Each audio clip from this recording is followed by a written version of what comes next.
빌립보서 4장 4절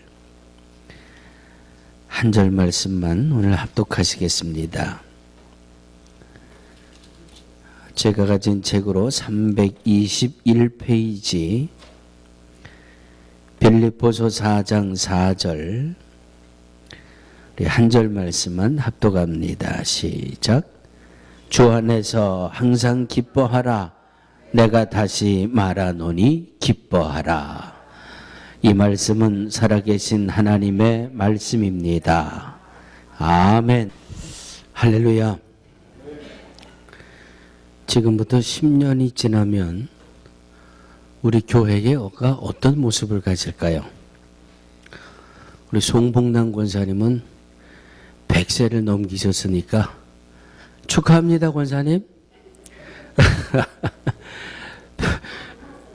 아니, 10년 지나면 10년 지나면 과연 몇 분이 남아 계실까? 아이고, 하고 한숨을 더 쉬는 분이 지금 몇 분 계셨어요. 그런데 여러분 10년 후에 우리 교회 그림이 어떻게 될까요? 자, 10년 후면 우리 엠마가 한 13살쯤 되겠죠? 네, 동생이 딸래딸래 하면서 유년 주일학교가 아마 한 10여 명, 주일학교가 한 10여 명이 될 것 같고, 우리 규섭이 장가가고 영복이 장가가고 또 이건 저하고 새끼손가락 걸고 약속한 거거든요. 뉴저지의 명룡이, 주원이, 데이빗, 이 다섯이 이 자기의 커플들하고 꼭 능력교회를 다시 와서 자리를 채우겠다 그랬으니까 이 다섯 커플에다가 유미 큰일 났네. 언니가 지금 둘째 낳기도 전에 셋째 준비한대거든. 이제 큰일 났네. 여기 하나님이 감동하셔서 또 유미 또 좋은 짝 만나면, 야, 한 10년 지나면 그냥 젊은이들하고 주일학생이 우리 교회를 그냥 든든히 세울 것 같아요. 아멘? 아, 이거 몇 분은 아멘보다 글쎄요 하는 분들이 많은 것 같아. 저도 사람인데 왜 기운이 안 빠지겠어요? 앞으로 10년 뒤에 우리 교회가 어떻게 될까? 이젠 저도 은퇴를 준비해야 될 나이고, 그러다가 그냥 기운이 빠지다가도 우리 아이들이 이 짝꿍을 만나서 이 젊은 청년들이 10여 명 으쌰으쌰 교회 와서 이 예배 드리는 모습을 생각하기만 하면 그냥 기운이 벌떡벌떡 나요. 아멘? 오늘 주시는 하나님의 말씀이 항상 기뻐하며 살라고 말씀하셨거든요. 주 안에서 항상 기뻐하라. 10년 뒤를 내다보면서 에휴, 몇 명이나 남아있을까? 이건 주의 뜻이 아니라는 말씀입니다. 이렇게 소망을 바라보고 기뻐할 수 있는 것, 이것이 오늘 본문을 통해서 하나님이 저와 여러분들에게 주시는 음성입니다. 아멘. 아침에 일어나서 아주 기쁘게 하루를 시작하시는 분 계세요? 아, 기쁘다. 아, 즐겁다. 이야, 내가 또 오늘 새벽 예배 나갈 수 있으니 이야, 기쁘다, 즐겁다. 아니, 몇 분 안 계신 것 같아. 그냥 아휴, 오늘도 또 하루 어떻게 살아가나, 그냥 아무 생각 없이 하루를 시작하는 분도 계시고, 아휴, 오늘은 또 이런 걱정 저런 걱정, 이런 근심 저런 근심, 아휴, 이놈의 몸뚱아리는 뭐 어제나 오늘이나 이렇게 쑤시고 아프고, 그냥 이마에 내천자를 그리고 온갖 시름 걱정을 다 짊어지고 새날을 시작하는 분도 있고. 그런데 성경은 분명히 말씀합니다. 항상 기뻐하라. 왜 하루를 시작하면서 기뻐하는 분들의 숫자가 적을까? 왜 하루를 시작하면서 나는 기쁜 것보다는 염려거리도 많고 걱정거리도 많고 몸에 병도 많고 이렇게 그냥 이 근심거리가 가득 찬 이 모습으로 시작해야 될까? 하나님은 누구보다도 나의 삶을 잘 아실 텐데 무엇 내가 그렇게 기쁜 게 있다고 기뻐하라고 그러시나? 하나님 뭐 기뻐할 만한 일이 있어야 기뻐할 것 아닙니까? 뭐 기뻐하고 즐거워할 만한 거리가 있어야 즐거워할 것 아닙니까? 이렇게 반문하는 분들 여러분 계세요. 그런데 분명한 것은 우리가 정말 기뻐할 수 있는 근원, 우리가 기뻐할 수 있는 그 이유를 성경 속에서 분명히 찾아낸다면 우리는 몸에 병이 있어도 육체가 고통스러워도 삶이 내가 생각한 대로 풀려나지 않아도 우리는 분명코 기쁘게 살아가게 될 줄로 믿습니다. 하나님이 너무나 잘 아시기 때문에 주 안에서 기뻐하라고 말씀하고 있습니다. 데살로니가 전서에서는 뭐라고 말씀합니까? 항상 기뻐해라. 쉬지 말고 기도해라. 범사에 감사하라. 하나님이 우리 몸 아픈 거 몰라서 항상 기뻐하라 그러셨을까요?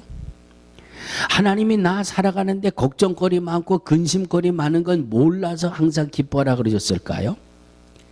하나님은 나를 창조하신 분이에요. 내 인생을 지금도 섭리하고 다스리시는 분이에요.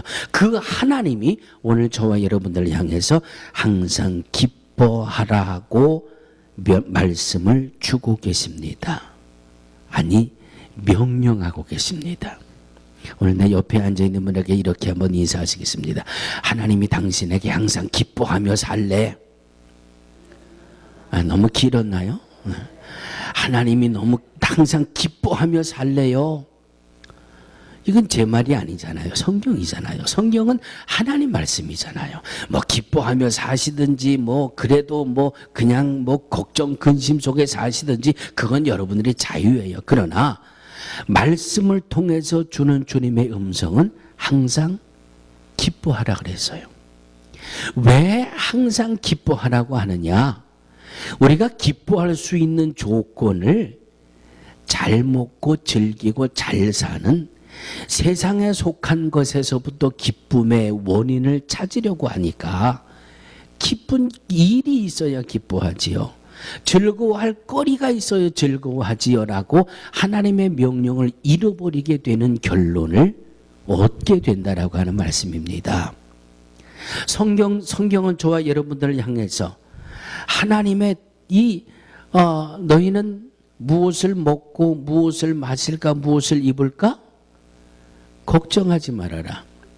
들의 풀 한 포기도 공중에 나는 새 한 마리도 하나님이 먹이고 입히시고 떨어지라고 명령하지 않으시면 하나님이 들에 피는 꽃 한 송이라도 이렇게 지키고 다스리시는데 하물며 너희일까 보냐. 그러므로 너희는 먼저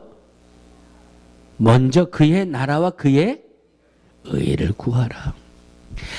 주 안에서 항상 기뻐하라고 하시는 그 기쁨의 근원을 세상에서 먹고 마시고 즐기는 것 이런 차원에서 찾지 말고 믿음 안에서 신앙 안에서 기쁨의 거리를 찾으라고 하는 말씀입니다. 그러면 주 안에서 항상 기뻐할 수 있는 방법은 뭐가 있을까? 저를 한번 따라해 주시기 바랍니다. 내가 예수님을 만나는 순간 기쁨은 시작됩니다. 내가 예수님을 만나는 그 시간, 그 순간부터 우리는 기쁨의 샘이 열려지게 되는 것입니다. 내가 그것을 못 깨닫기 때문에, 내가 그것을 무시하기 때문에, 그저 내가 그 기쁨의 근원을 세상 속에서만 찾아 헤매기 때문에 진정한 내가 예수님을 만나고서 그 세상에서 얻어지는 기쁨을 오버랩할 수 있는 그 기쁨을 잃어버리고 살 때가 너무나도 많다라고 하는 말씀입니다. 요한복음 14장 6절에 뭐라고 말씀합니까? 예수께서 가라사대 내가 곧 길이요 내가 곧 길이라 그랬어요. 한 번도 살아보지 못한 인생을 저와 여러분들은 살아가고 있지 않습니까? 우리 송 권사님은 90이 넘은 인생을 사셨고 80이 넘은 70이 넘은 60이 넘은 50이 넘은 또 우리 청년들은 나름대로 30이 넘은 20이 넘은 인생을 한 번도 살아보지 못한 인생을 지금 살아가고 있습니다. 그러니까 길이 어딘지를 몰라요. 어디로 가야 바른 길인지를 몰라요. 사막을 어떻게 비유를 들으면 이 기쁨이 올까? 네. 사막에서 동쪽으로 가야 되나 서쪽으로 가야 되나 길을 몰라 헤맬 때에 누군가가 나에게 동쪽으로 가면 오아시스가 있습니다. 동쪽으로 가면 물이 있습니다라고 하는 사실을 가르쳐주면 얼마나 기쁠까? 그러면 이것저것 따져보지도 않고 그냥 무조건 동쪽으로만 갈 것 아니에요? 가서 그 시원한 물을 마셔야 되니까. 한 번도 살아보지 못한 우리의 인생길에 주님이 길이 되어주신다고 그랬는데, 진리가 되어주시고 생명이 되어주신다고 그랬는데 우리가 이 주님을 만난 거예요.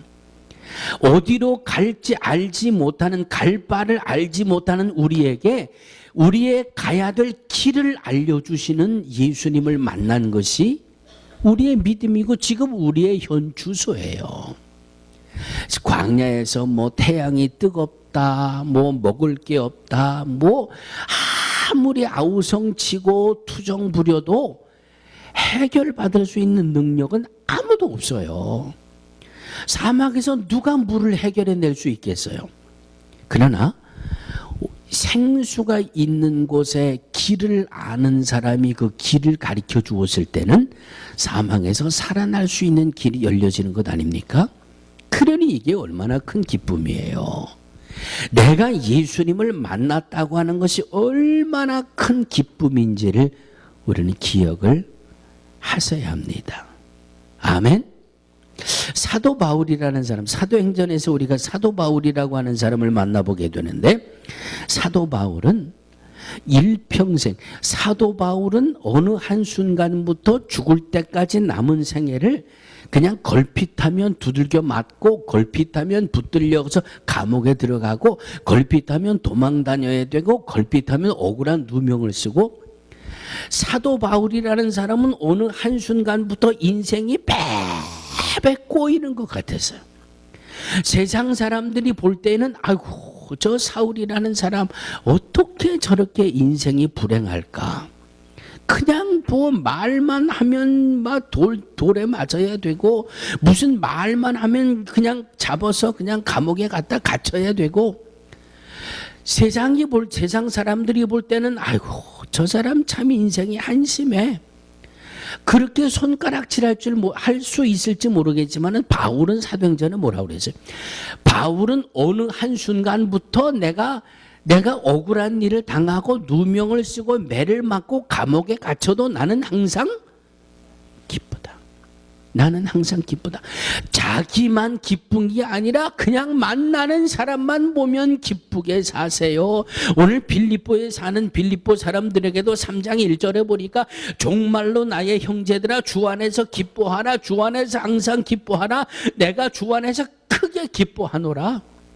아니 기뻐할 게 뭐 있어요. 그런데 사도 바울의 이 마음 속에는 육신이 감당할 수 없는 기쁨의 샘이 항상 열려 있었어요. 언제부터? 다메섹에서 예수님을 만나는 그 순간부터. 다메섹 도상에서 길 되신 예수님을 만나는 그 순간부터 바울에게는 기쁨의 샘이 열렸어요. 그 다음에는 무엇 때문에 기뻐해요? 그 다음에는 주님과 교제하는 것 때문에 기뻐해요. 주님, 내가 이렇게 말도 안 되는 억울한 누명을 쓰고 실컷 두들겨 맞고 지금 감옥에 갇혔습니다. 밤중쯤 되어 바울과 실라가 기도하고 하나님을 찬미하더니 그 감옥에 갇혀있던 모든 사람들이 다 들었습니다. 저거는 몸도 두들겨 맞고 욱신욱신 아플 텐데 뭔 찬송을 하고 기도를 해? 그런데 누가 들었어요? 하나님이 들으셨어요. 예수님이 들으셨어요. 그날 밤에 옥토를 흔들어서 문이 뻥뻥 열려지게 만들고 그 밤에 옥을 지키던 간수를 구원해내는 그 간수와 그 가정 전체를 구원해내는 이런 역사를 이루게 하셨잖아요. 그러니 바울이 기쁘지 않을 수가 없어요. 내 몸은 뭐 억울한 누명을 쓰고 말도 안 되는 소리를 듣고 뭐 매를 맞고 감옥에 갇히지만 내가 기도하기만 하면 주님이 내게 응답해 주시고 내가 기도하기만 하면 주님이 내게 살 길을 열어주시고 기도하기만 하면 주님이 그냥 구원받을 사람을 붙여주셔서 그냥 그에게 예수를 그리스도로 전하게 하시고. 그런데 바울이 가진 건 뭐 있어요? 가진 거 하나도 없어요. 가진 건 하나도 없고요. 바울이 건강했어요? 그냥 병이 있어가지고요. 세상 떠날 때까지 하나님 앞에 병 낫기를 간구했지만 하나님이 몸에 찌르는 가시로 남겨두셨어요. 세상이 볼 때는 전혀 기뻐할 만한 상황도 환경도 아무것도 아니었어요. 그러나 성경은 사도 바울이 그냥 기뻐서 만나는 사람마다 기뻐하세요. 왜? 예수님을 만난 것으로 기뻐하세요. 지금도 내가 예수님과 동행하고 있는 이것 때문에 기뻐하세요. 할렐루야. 이것이 오늘 하나님 앞에 나와 예배하는 저와 여러분들의 믿음이 되어지기를 주의 이름으로 축원합니다. 요한복음 4장 1절에 보면 예수님이 갈릴리로 가시다가 사마리아에 있는 수가성이라고 하는 곳에 들르셨지요. 사마리아의 수가성 하면 여러분 생각나는 거 뭐 있어요? 예, 우물가에 가서 예수님이 수가성 우물가에 가서 이 우물물을 길러온 여자에게 물 한 사발만 좀 주시오. 그랬더니 그 여인이 뭐라 그랬어요? 당신은 유대인인데 어떻게 사람 취급도 안 하는 이 사마리아 사람에게 물을 달라고 합니까? 아유, 걱정하지 말고 물이나 한 사발 줘보시오. 내가 주는 물이 영원히 목마르지 아니하는 물이 될 것입니다. 그리고 이 수가성에 있는 이 우물에 물 길러 나왔던 여인이 그냥 나중에 이 말씀의 후반부를 보면 알지만 이 여인에게 남편이 몇이 있어요? 남편이 5이 있어요.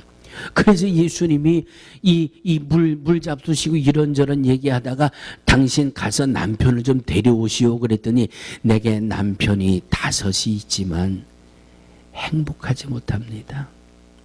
내가 남편이 5이나 있어서 세상적으로는 부족한 것이 없이 남편 5 남편의 보살핌을 받고 살면서 물질적으로도 뭐 걱정이 없이 살지는 모르겠습니다만은 남편이 5이나 있어도 나는 내 영의 만족을 느끼지 못했습니다.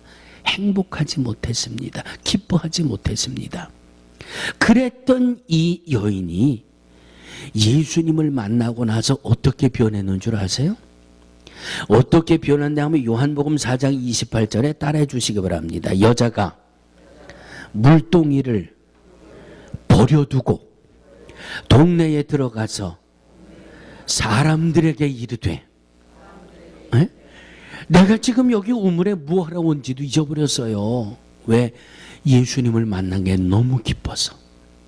예수님을 만나게 너무 기뻐서 물동이도 다 내팽개쳐버리고 그냥 동네로 뛰어가서 내가 예수님을 만났습니다. 이 기쁨의 소식을 전한 이 수가성의 여인의 이 모습을 말씀 속에서 보게 됩니다. 사랑하는 성도들이요, 우리의 심령에 이것이 있다라고 하는 말씀입니다.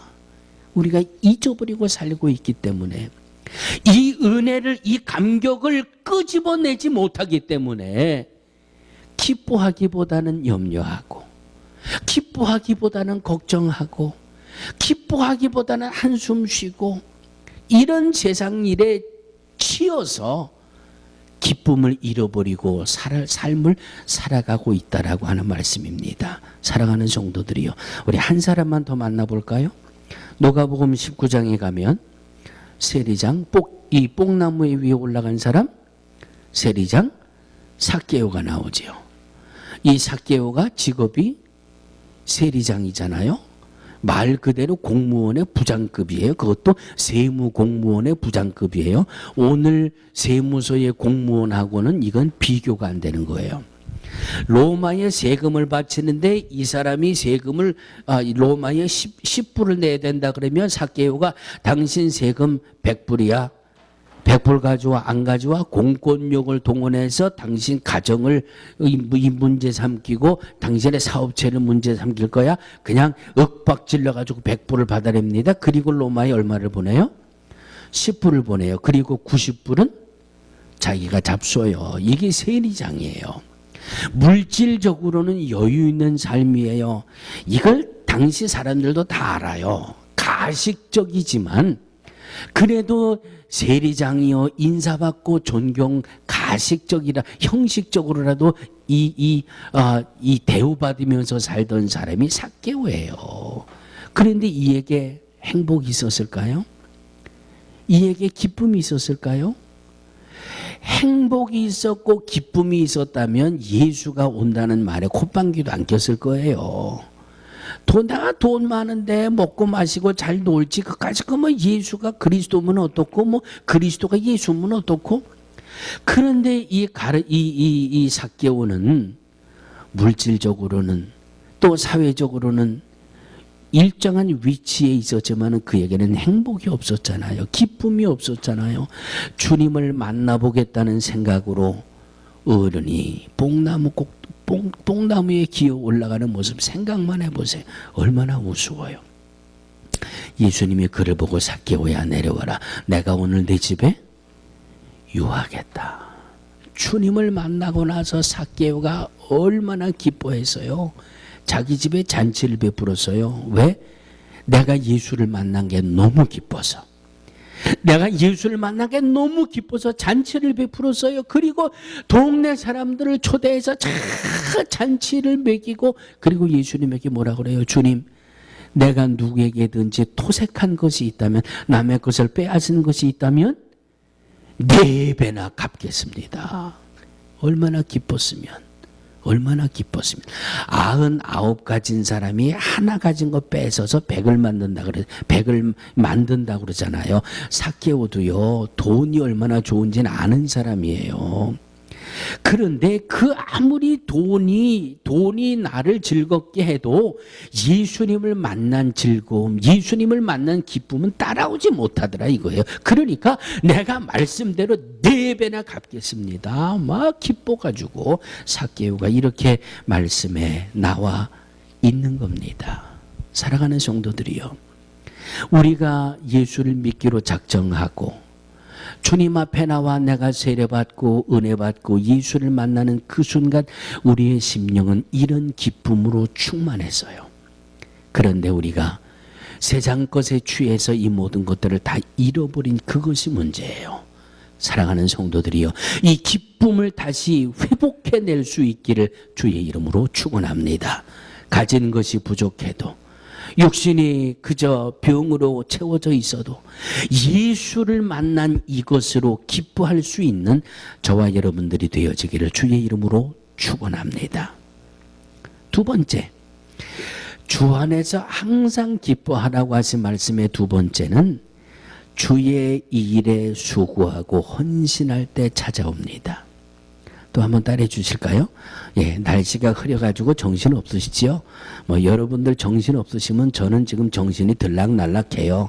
뭐 아시잖아요. 이렇게 날씨가 흐린 날은요, 아주 그래요. 이 수술한 이 배는 그냥 2번 수술하는 것처럼 막 찡찡 찌르고 아프고 그냥 그래요.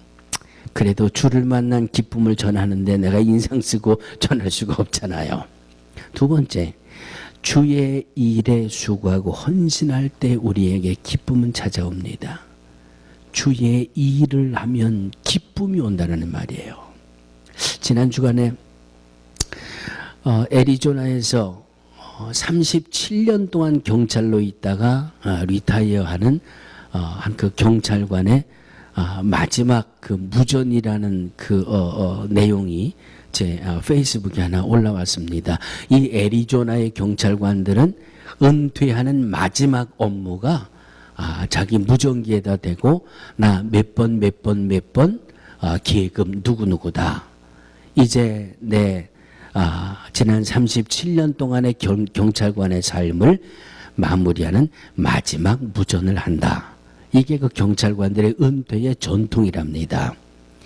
이분이 뭐 그냥 머리도 허해가지고 37년 만에 경찰에서 은퇴를 하면서 마지막 무전기를 들고 그냥 목이 매가지고 말을 못해요. 경찰 번호 몇 번, 이 무슨 계급, 마크 길벗, 내가 마지막 무전을 하는데 모든 사람에게 감사의 인사를 전하려고 합니다.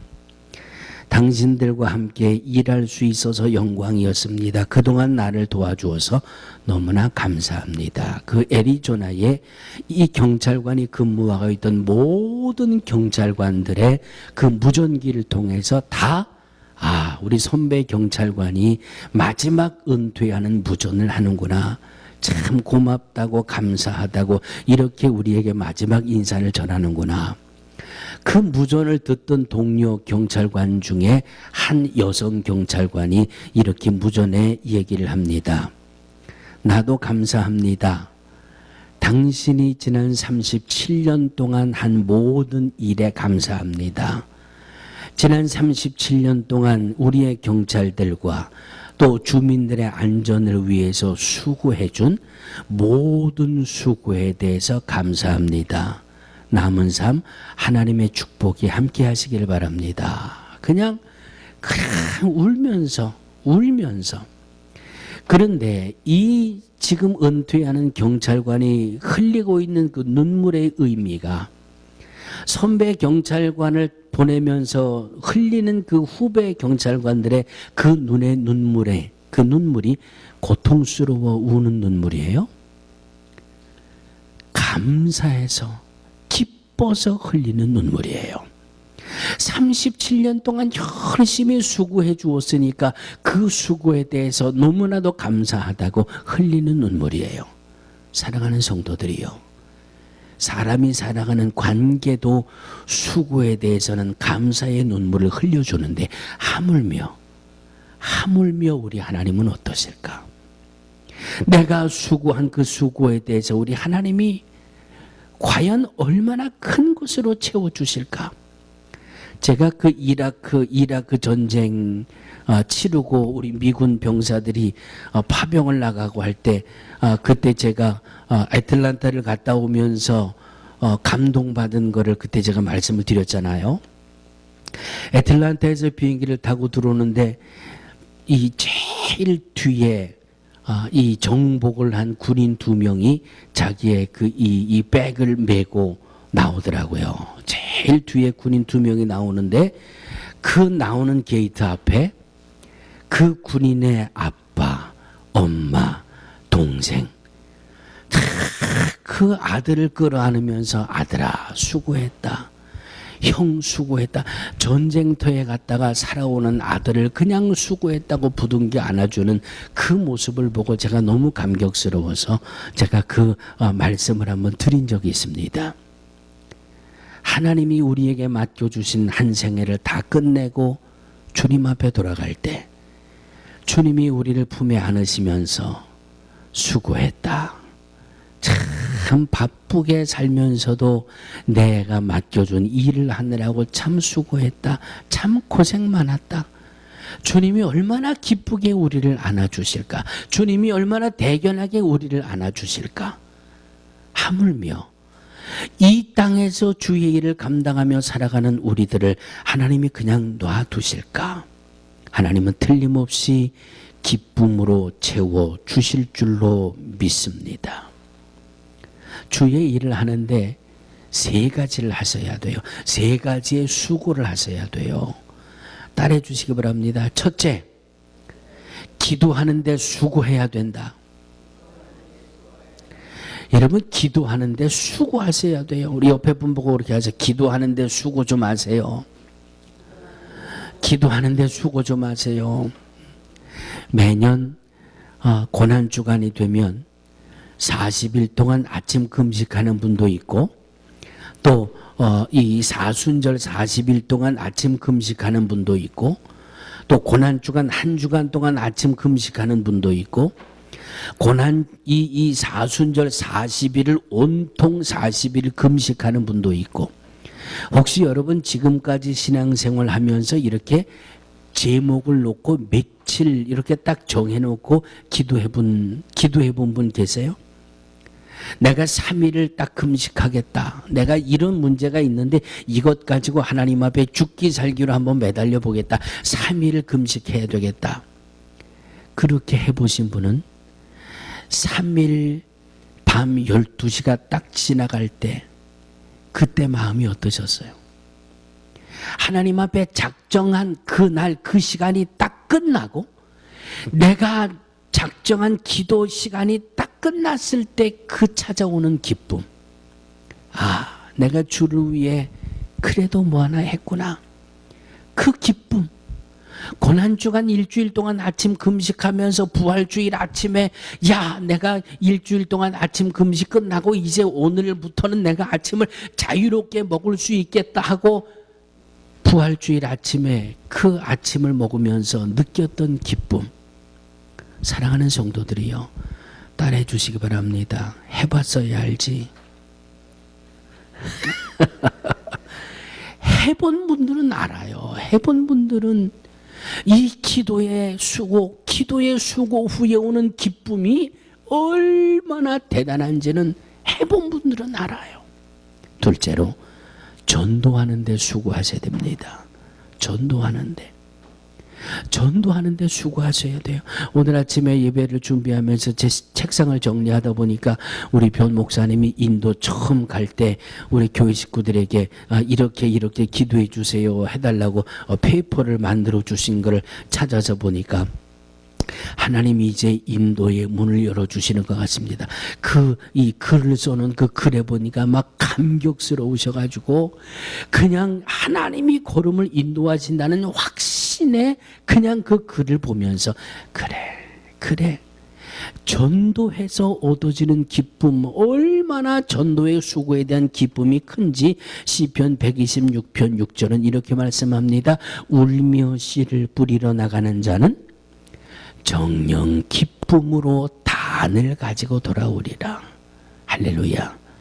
기도의 수고, 기쁨이 있습니다.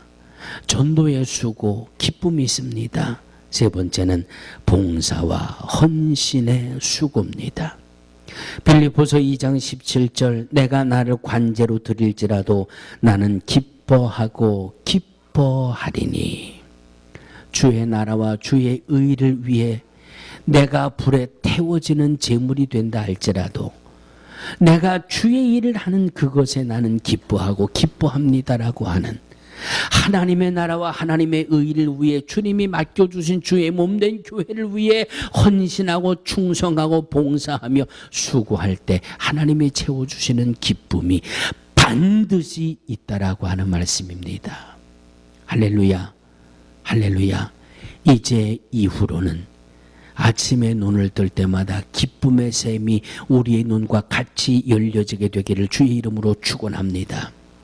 내가 예수를 만날 수 있는 것이 감사하고 내가 오늘도 기도할 수 있는 것이 감사하고, 왜? 내가 기도하면 하나님이 들으신다고 하는데 듣고 응답해 주실 텐데 그 소망을 바라보면 내 마음의 기쁨의 샘이 기필코 열려지게 될 줄로 믿습니다. 기도하는 데 수고하시고 전도하는 데 수고하시고 하나님의 나라와 하나님의 의와 주님의 몸된 교회를 위해 수고하고 헌신할 때 하나님은 반드시 기쁨의 샘을 열어주실 줄로 믿습니다. 내가 다시 말하노니 주 안에서 항상 기뻐하라. 거룩하신 주님, 세상을 바라보며 염려하고 걱정하고 근심하기보다는 주님을 바라보며 안심하고 주님을 바라보고 기뻐하며 주님과 동행함으로 형통의 삶을 살아가며 매일 아침 눈을 뜨는 것이 기쁨이요 소망이 되게 하셔서 오늘도 주와 동행하는 사랑하는 성도들 기도와 전도와 주의 일에 수고함에 그 수고가 더 큰 기쁨이 되게 하여 주옵소서. 예수님의 이름으로 간절히 기도하옵나이다.